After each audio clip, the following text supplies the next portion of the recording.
Hey friends, welcome to my channel, The Real Tanyetta, where we talk about truths, history, anything and everything. If you are not yet subscribed, please make sure to do so. And if you are, please turn on your notifications so you do not miss a thing.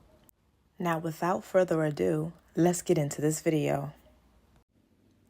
Did you know about the origins and history of Christmas? Well, today we're going to talk about it.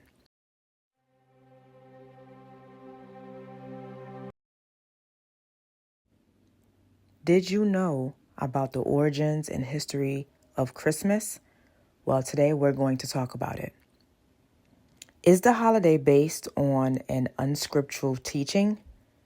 Bible principle, get out from among them and separate yourselves, says Jehovah, and quit touching the unclean thing. 2 Corinthians 6:15 through 17. To separate themselves completely from teachings that are spiritually unclean. That is contrary to what the Bible states. Jehovah says, do not celebrate holidays that include the following characteristics. Holidays that are rooted in the belief in or worship of other gods. Jesus stated, it is Jehovah your God you must worship, and it is to him alone you must render sacred service. Matthew 4:10. Following that admonition, Jehovah says do not celebrate Christmas, Easter, or May Day, and a few others, but we'll get into that later. Since these holidays are rooted in the worship of gods other than Jehovah, in addition, they do not participate in such holidays as the following. There are so many holidays, but tonight we're only going to talk about Christmas. Common misconceptions. Myth. The reason why we do not celebrate Christmas is that we do not believe in Jesus. Fact. We are Christians. We believe that salvation comes only through Jesus Christ, and that is in Acts 4:12. Myth. You divide families by teaching people not to celebrate Christmas. Fact. We are deeply about families, and we use the Bible to help build stronger families. Myth. You miss out on the quote Christmas spirit, end quote, of generosity, peace on earth, and goodwill toward men. Fact. We strive to be generous and peaceable every single day.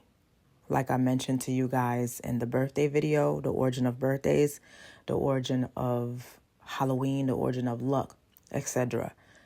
We have 365 days in a year. We enjoy life every single day. Okay? And that is explained in Proverbs 11:25, Romans 12:18. For example, the way we conduct ourselves and our meetings and preach is in harmony with Jesus' instruction. You received free, give free. In Matthew 10:8, in addition, we direct attention to God's kingdom as the true hope for peace on earth. That is in Matthew 10:7. Why don't we celebrate Christmas? Because Jesus commanded that.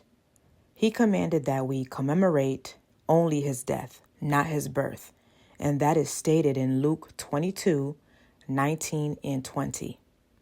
Also, he took a loaf, gave thanks, broke it, and gave it to them, saying, quote, this means my body, which is to be given in your behalf. Keep doing this in remembrance of me, end quote. Also, he did the same with the cup after they had the evening meal, saying, quote, this cup means the new covenant by virtue of my blood, which is to be poured out in your behalf. Jesus' apostles and early disciples did not celebrate Christmas. The New Catholic Encyclopedia says that, quote, the Nativity Feast was instituted no earlier than 243 CE, end quote, more than a century after the last of the apostles died. There is no proof that Jesus was born on December 25th. His birth date is not recorded in the Bible. We believe that Christmas is not approved by God because it is rooted in pagan customs and rites. 2 Corinthians 6:17. Therefore, get out from among them and separate yourselves, says Jehovah God, and quit touching the unclean thing, and I will take you in. Why make Christmas an issue? Many still celebrate Christmas despite knowing about its pagan roots and lack of support from the Bible. Such persons could ask, why should Christians take such an unpopular stance? Why make it an issue? So the Bible encourages us to think for ourselves, to use our, quote, power of reason, end quote. In Romans 12:1 and 2, it teaches us to value the truth. In John 4:23 and 24. So while we are interested in how others view us, we adhere to Bible principles, even if it means that we become unpopular. Although we choose not to celebrate Christmas ourselves, we respect each person's right to decide for himself in this matter.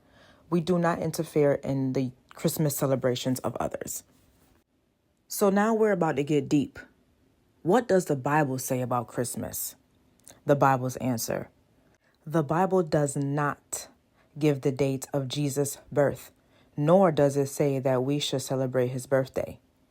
As McClintock and Strong Cyclopedia states, quote, the observance of Christmas is not of divine appointment, nor is it of NT New Testament origin, end quote. Instead, an examination of the history of Christmas exposes its roots in pagan religious rites. The Bible shows that we offend God if we try to worship him in a way that does not approve of. And this is in Exodus 32:5-7. It reads, when Aaron saw this, he built an altar before it. Then Aaron called out, there is a festival to Jehovah tomorrow. So they got up early on the next day and began offering up burnt offerings and presenting communion sacrifices. After that, the people sat down to eat and drink. Then they got up to have a good time. Jehovah now said to Moses, go descend, because your people whom you led out of the land of Egypt have corrupted themselves.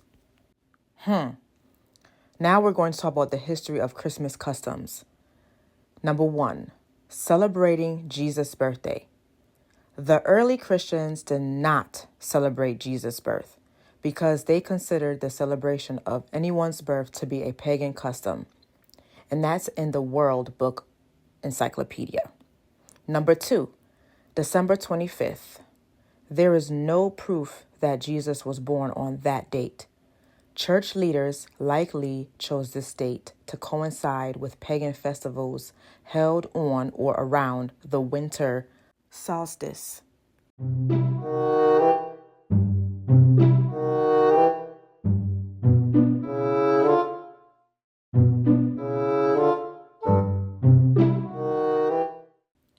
Number 3, gift giving, feasting, partying. The Encyclopedia Americana says, quote, Saturnalia, a Roman feast celebrated in mid-December, provided the model for many of the merry-making customs of Christmas. From this celebration, for example, were derived the elaborate feasting, the giving of gifts, and the burning of candles, end quote. The Encyclopedia Britannica notes that all work and business were suspended during Saturnalia. Number 4, Christmas lights.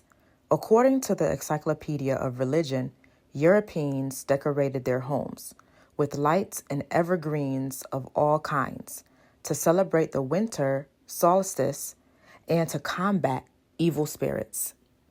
What I tell you, there's always an evil spirit somewhere. What I tell y'all, I told y'all about that in the birthdays, the luck, the Halloween, the yoga.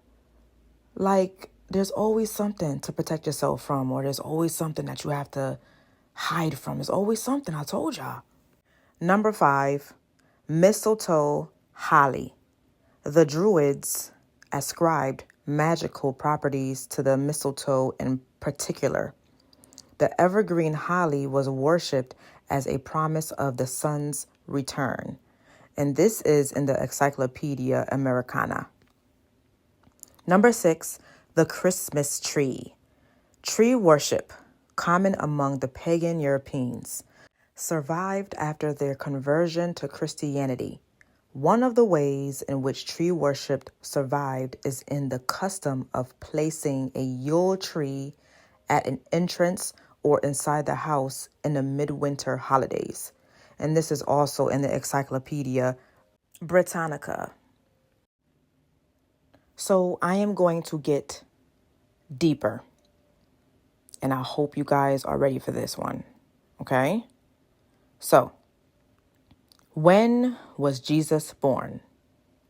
The Bible's answer.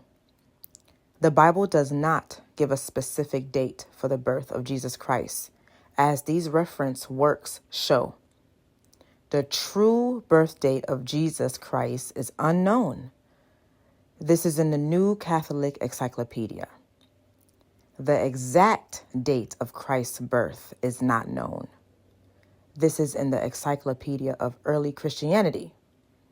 While the Bible does not directly answer the question, when was Jesus born, it does describe 2 events surrounding his birth that lead many to conclude that he was not born on December 25th. Not in winter. Number 1, the registration. Shortly before Jesus was born, Caesar Augustus issued a decree ordering all the inhabited earth to be registered. Everyone had to register in his own city, which might have required a journey of a week or more. In Luke 2, 1-3, that order probably made to support taxation and military conscription would have been unpopular at any time of year, but it is unlikely that Augustus would have provoked his subjects further by forcing many of them to make long trips during the cold winter. Number 2, the sheep. Shepherds were living out of doors and keeping watches in the night over their flocks. In Luke 2, verse 8, the book Daily Life in the Time of Jesus notes that flocks lived in the open air from the week before the Passover, late March, through mid-November.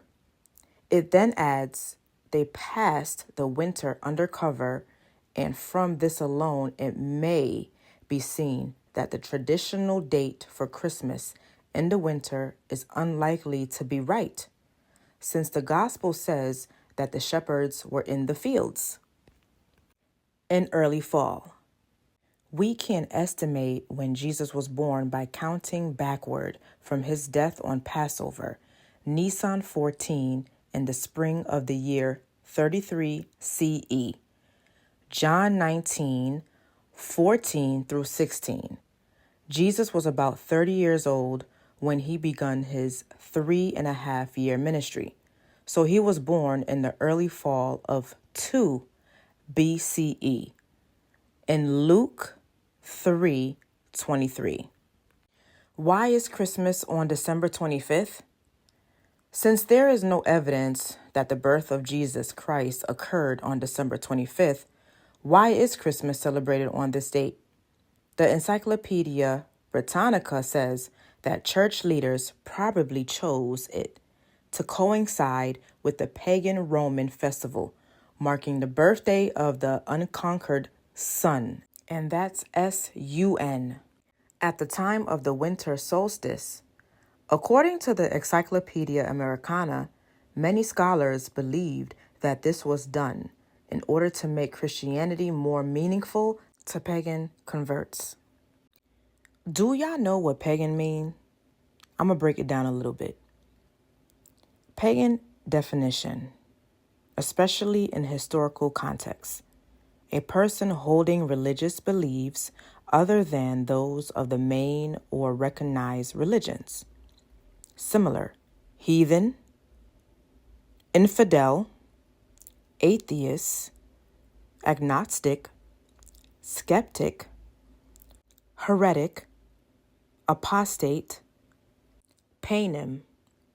The opposite of this is believer. Similar is a heathen and ungodly.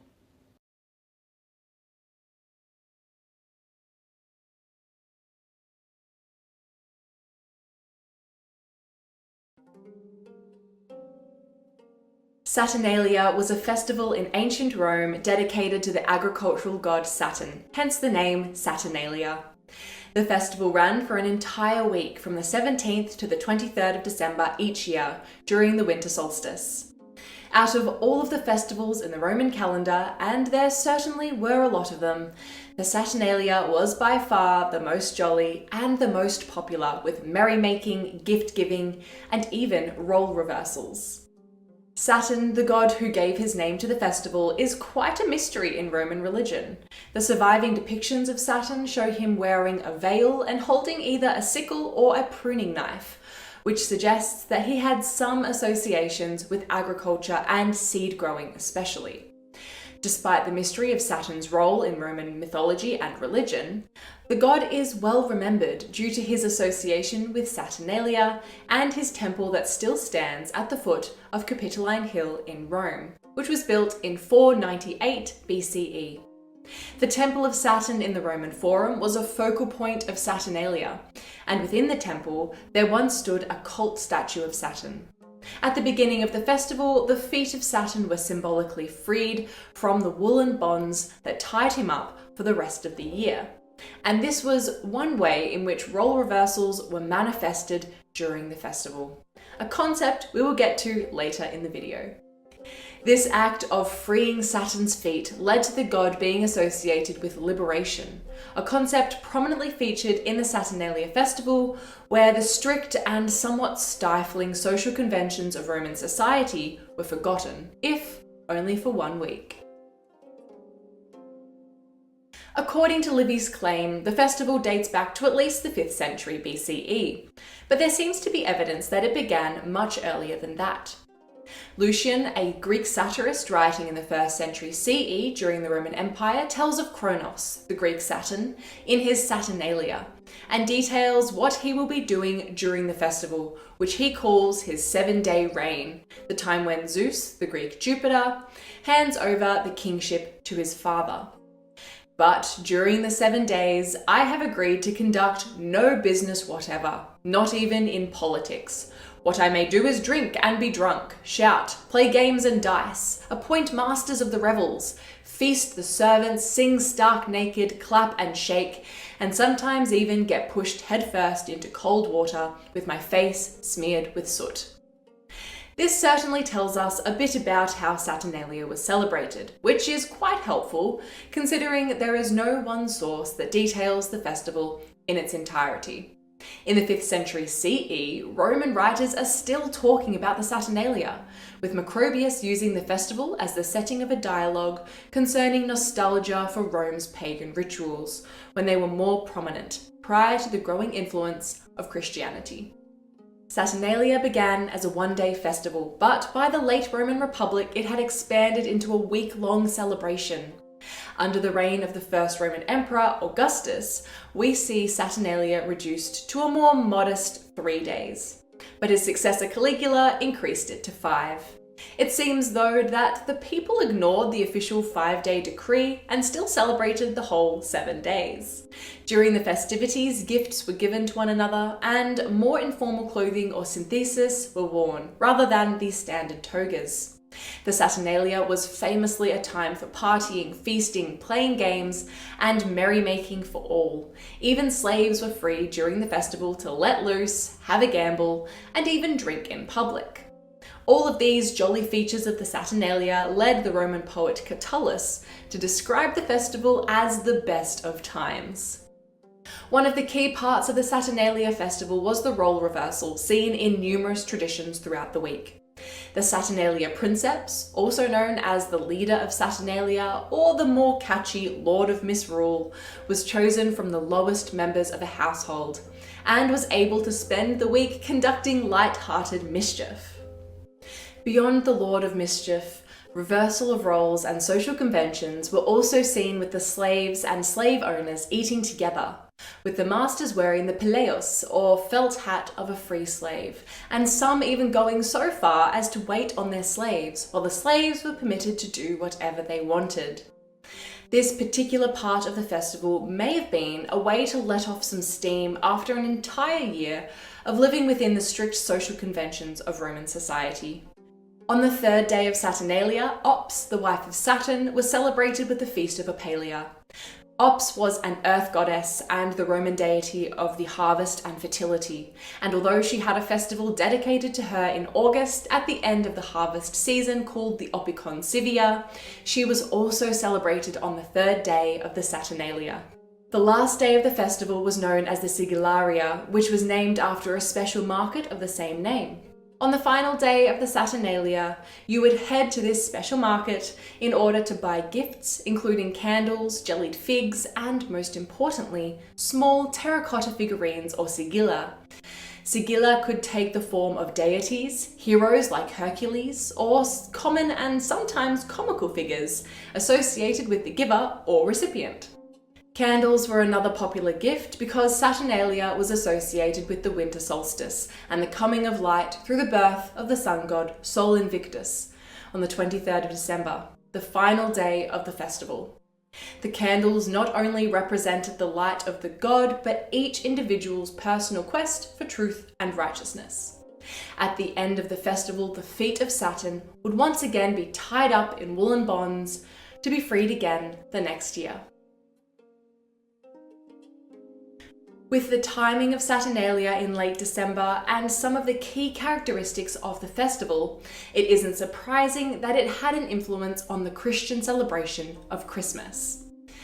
The influence of Saturnalia on Christmas was direct and includes the decoration of the homes with garlands and lights, general merrymaking, feasting, and gift-giving. The colours of red and green, now associated with Christmas, were formerly associated with Sol Invictus and Saturn. Red symbolizing the life force and green the spirit of renewal. Silver and gold were associated with Ops and feminine divine energy, before all of these colors were incorporated into Christian worship. Saturnalia was so popular among the Romans that the early church could not stamp it out, and so made it part of the Christian calendar, with Christ replacing Saturn and Sol Invictus in the celebrations, and in time, a Merry Christmas greeting taking the place of the ancient Io Saturnalia. Winter solstice. Before Christianity, culture celebrated the solstice around December 21st as a rebirth of the sun, S-U-N, marking the end of winter's darkness. Saturnalia, Rome, a week-long festival in mid-December for the god Saturn, featuring feasting, gift exchanges, and revelry and notes. Yule, Norse, Germanic. Those false gods sound familiar? I was talking about them in my Halloween video. These are a winter festival with bonfires and log burning to welcome the sun, with traditions like bringing evergreen trees indoors. What is the winter solstice and why is it celebrated? History and cultural significance. The winter solstice is the reversal of the sun's apparent ebbing in the sky. The daytime stops becoming shorter and begins to lengthen again. In parts of ancient Europe, this was symbolized as the death and rebirth of the sun or of a sun god. What is the winter solstice in paganism? In paganism, the winter solstice is known as Yule. Celebrates the rebirth of the sun god and the return of light after the longest night, symbolizing hope, new beginnings, and inner reflections amidst winter's darkness. Pagans welcome the growing days through rituals You hear that word? Rituals.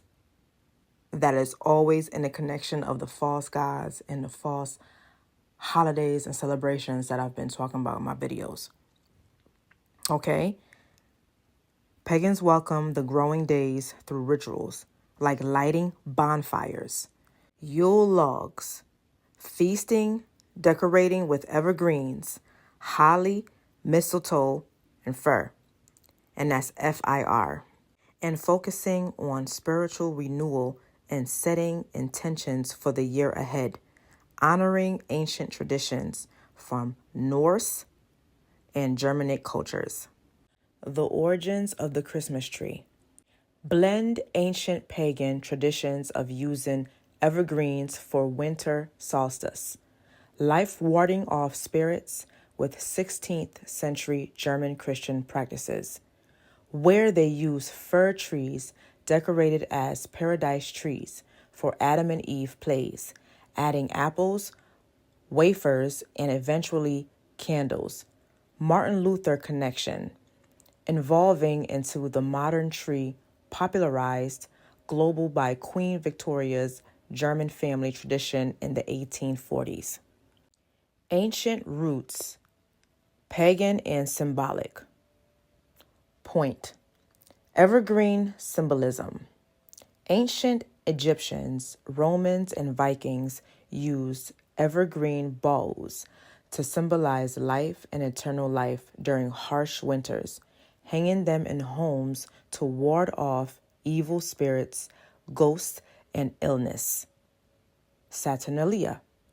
Romans decorated trees with metal during winter festivals honoring Saturn. The winter solstice, falling in December in the Northern Hemisphere and June in the Southern Hemisphere, is the shortest day and longest night of the year. The winter solstice, also referred to as midwinter, is associated with the idea of rebirth of both the sun and the new year. And after the shortest day, the days get a bit longer and a bit brighter. The movement of the sun and the skies in general have been monitored by humanity for a long, long time, all around the world, especially since tracking the sun and the seasons was imperative for crop growth and agriculture. The solstice usually falls on the 21st or 22nd of December, and around this time, many different cultures throughout history celebrated midwinter and the rebirth of the sun. We also have many surviving architectural wonders from around the globe that seem to have been constructed with the winter solstice in mind. We're not entirely sure for just how long humans have recognized the winter solstice as a turning point, but we know it was important for heralding in the new sun or new sun god for the next year. The concept of rebirth inspired the festive practice of role reversal, best seen in the festivities of Saturnalia in Rome, where the role of slave and master would reverse, and earlier in Mesopotamian civilizations. The solstice observances celebrated around the globe and through history all centered around similar themes, including light conquering darkness, renewal, new life, and rebirth, when after the shortest day and longest night of the year, the darkness would give way to the light of longer days and shorter nights. 5,000 years ago, the concept of the 12 days of Christmas was already celebrated in ancient Egypt. At Karnak on the winter solstice, the temple to the sun god was lit up as the sun rose between two of its pillars. The ancient Egyptians celebrated the god Horus during the winter solstice as a deity with associations with the sun, moon, and sky, and their festival lasted for 12 days, which reflected the 12 divisions of their sun calendar. The ancient Egyptians were keen astronomers. They observed the skies and often built monuments aligned with the sun or the stars, including the pyramids. In ancient Mesopotamia, another 12-day festival was celebrated known as the Zagmuk, or the beginning of the year. This festival reenacted the story of the battle between Marduk, representing order, and Tiamat, representing chaos, as told in the Babylonian creation myth, the Enuma Elish. In the end, Marduk defeated Tiamat and established order, which humans then helped to maintain, in part through religious festivals such as Zagmuk. Later in Rome, you see the festival of Saturnalia, which honoured the agricultural god Saturn. Saturnalia activities included eating, drinking, games, partying, and merrymaking. The people's everyday lives came to a halt with businesses closing, everyone given a holiday, and informal, colourful clothing being worn instead of the usual formal toga. The cult statue of Saturn had his ankles tied by woolen bonds throughout the year, but these were loosened during the Saturnalia. This act of loosening the ties of Saturn caused the deity to become associated with liberation, which was a prominent aspect of the Saturnalia. The social conventions and tight social structure of ancient Rome were not only relaxed, but partially reversed during this time of revelry. Although the slaves still had to make the feasts, they got to eat with their masters and be served by them. Candles were a popular gift since Saturnalia was associated with the winter solstice and was a festival of light associated with the birth of the sun god Sol Invictus on the 23rd of December. Another culture who practiced the reversal of roles during the winter solstice was the Babylonians during their renewal festival, which was adopted later by the Persians. Like in ancient Rome, the slaves and the masters switched roles, and as the year came to an end, the usual rules of living were relaxed. The concept of the 12-day winter solstice festival seen in Egypt and Mesopotamia was also celebrated by the Germanic and Scandinavian people in the holiday known as Yule. Large animals would often be slaughtered during this time, as they would have been difficult to keep fed and healthy during the winter months, and the meat was shared amongst neighbours. The word Yuletide, now used as a synonym for Christmas, comes from the Norse pagan winter festival of Yule, with the word tide meaning a period of time. Yuletide has been celebrated for centuries, and many modern Christmas traditions can be traced back to the Yuletide celebrations of Northern Europe.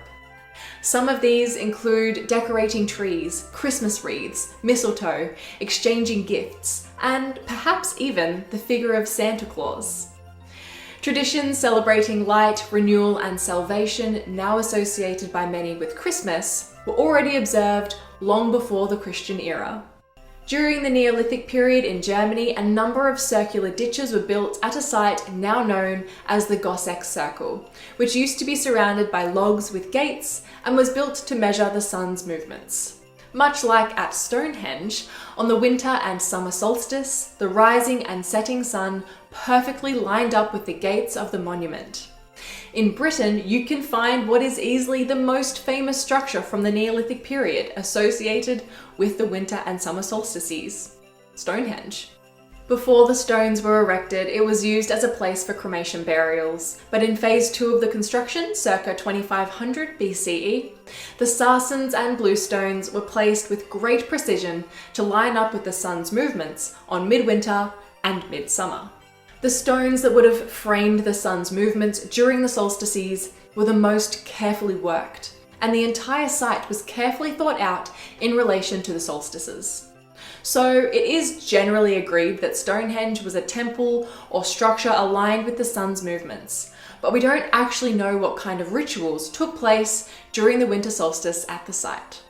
In Ireland, one finds another and more ancient site associated with the winter solstice, Newgrange, a monument that predates Stonehenge, dated to around 3200 BCE. It may have been used as a tomb and has a long single passage leading towards the centre, which the morning sun shines directly into at the winter solstice. This phenomenon only lasts for around 20 minutes as the midwinter sun moves through the sky, suggesting the impressive level of mathematical precision in planning and building that went into celebrating the winter solstice almost 5,000 years ago.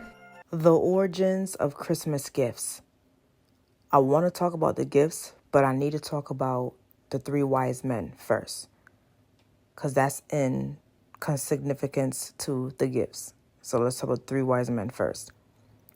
Who were the 3 wise men, and did they follow the Star of Bethlehem? The Bible's answer. Contrary to popular Christmas tradition, the Bible does not use the terms, quote, three wise men, end quote, or, quote, three kings, end quote, to describe the travelers who went to see Jesus after his birth. Matthew 2, verse 1. Instead, the gospel writer Matthew used the Greek word magoi, I hope I'm pronouncing it right, to describe those who visited Jesus. The word likely refers to experts in astrology and other occult practices. A number of Bible translations call them astrologers or magi. How many wise men were there? The Bible does not say, and traditions about their number vary. According to the Encyclopedia Britannica, Eastern tradition sets the number of magi at 12, but Western tradition sets their number at 3, probably based on the 3 gifts of gold, frankincense, and myrrh. Matthew 2:11, presented to the infant. Were the wise men kings? Although in Christmas tradition the visitors are often depicted that way, nowhere does the Bible call them kings. According to the Encyclopedia Britannica, that designation was added centuries later as part of the traditions that embellished the narrative. What were the names of the wise men? The Bible does not reveal the names of the astrologers. According to the International Standard Bible Encyclopedia, attempts to name them Gaspar, Melchior, and Balthasar rest upon legends. When did the wise men visit Jesus? The astrologers may have visited Jesus a number of months after his birth. This is evident because King Herod, who wanted to have Jesus killed, ordered the slaughter of boys who were 2 years old and younger. He based that age range on information he had received from the astrologers, and that's in Matthew chapter 2, verse 16. The astrologers did not visit Jesus on the night of his birth. The Bible says, when they went into the house, they saw the young child with Mary, his mother, in Matthew 2:11. This indicates that the family were by then living in the house and that Jesus was no longer an infant in the manger. And that's in Luke 2:16. Did God have the wise men follow the star of Bethlehem? Some people believe that God sent the so-called star of Bethlehem to guide the astrologers to Jesus. Consider why that cannot be the case. What appeared to be a star led the astrologers first to Jerusalem. The Bible says astrologers from the east came to Jerusalem, saying, "Where is the one born King of the Jews? For we saw his star when we were in the east, and we have come to do obeisance to him." Matthew 2:1 and 2. King Herod, not the star, was the first to direct the astrologers to Bethlehem. When he heard of a rival king of the Jews, Herod investigated where the promised Christ was to be born. In Matthew 2, verses 3 through 6. On learning that it was to be in Bethlehem, he told the astrologers to go there, look for the child, and report back to him. Only then did the astrologers go to Bethlehem. The Bible says, after they had heard the king, they went their way. And look, the stars they had seen when they were in the east went ahead of them until it came to a stop above where the young child was. Matthew 2:9. The appearance of the star set in motion events that threatened the life of Jesus and resulted in the murder of innocent children. When the astrologers left Bethlehem, God warned them not to return to Herod. Matthew 2:12. How did Herod react? The Bible says Herod, seeing that he had been outwitted by the astrologers, flew into a great rage, and he sent out and had all the boys in Bethlehem and in all its districts killed, from 2 years of age and under, according to the time that he had carefully ascertained from the astrologers. And that's in Matthew 2:16. God would have not caused such a wicked thing to be done. And that's in Job 34, verse 10. Where did giving gifts for Christmas originate? Christmas gift giving originated from ancient pagan winter solstice festivals like Roman Saturnalia and was later linked to the Christian story of the three wise men bringing gifts to baby Jesus. Gold, frankincense, and myrrh. Early church leaders tried to curb pagan customs but absorbed them, connecting gift giving to the Nativity, while figures like Saint Nicholas further popularized it, eventually shifting from Saint Nicholas Day, December 6th, to Christmas Day, especially with the Victorian focus on family and Santa Claus. Christmas has nothing to do with Christ. It is saturated with demonism. Neither of these facts will cause its demise. It survives and spreads because it is commercial. More and more, Santa Claus and St. Nicholas are becoming Saint Gimme. The dark origin of Santa Claus.